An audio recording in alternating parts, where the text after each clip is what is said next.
ఈ రోజు ఈ వీడియోలో మనము గేట్ 2010 లో ఎలక్ట్రికల్ లో సర్క్యూట్స్ లో అడిగిన 1 మార్క్ క్వశ్చన్ అయితే డిస్కస్ చేసుకుందాము. సో ఇక్కడ ఫస్ట్ అయితే క్వశ్చన్ చదువుదాము. As shown in the figure 1 ohm resistor is connected across a source that has a load line V plus I is equal to 100. The current through the resistance is. So ఇక్కడ మనకు ఒక circuit అయితే ఇచ్చారు. So దీని నుంచి మనకి ఏం find out చేయమనంటే కరెంట్ త్రూ ద రెసిస్టర్. ఈ కరెంట్ అనేది పోతుంది, ఎంత ఈ రెసిస్టర్ లో పోతుందో మనం ఫైండ్ అవుట్ చేయాలి. సో దీన్ని యూజ్ చేసుకుంటే మనకు ఒక ఈక్వేషన్ వస్తుంది. ఏమొస్తుంది? V is equal to I into R. R వచ్చి ఇక్కడ ఎంత? 1 ohm అనమాట. So V equal to I వస్తుంది. నెక్స్ట్ చూస్తే ఇక్కడ మన క్వశ్చన్ లో ఒక ఈక్వేషన్ అయితే ఇచ్చారు.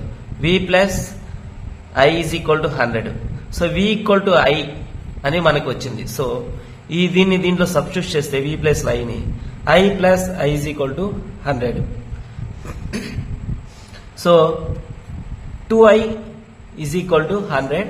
సో I వచ్చి 100/2 is equal to 50 amperes. So option B. So ఈ విధంగా సింపుల్ గా విత్ ఇన్ 30 seconds లో మనం చేసేయచ్చు అనమాట.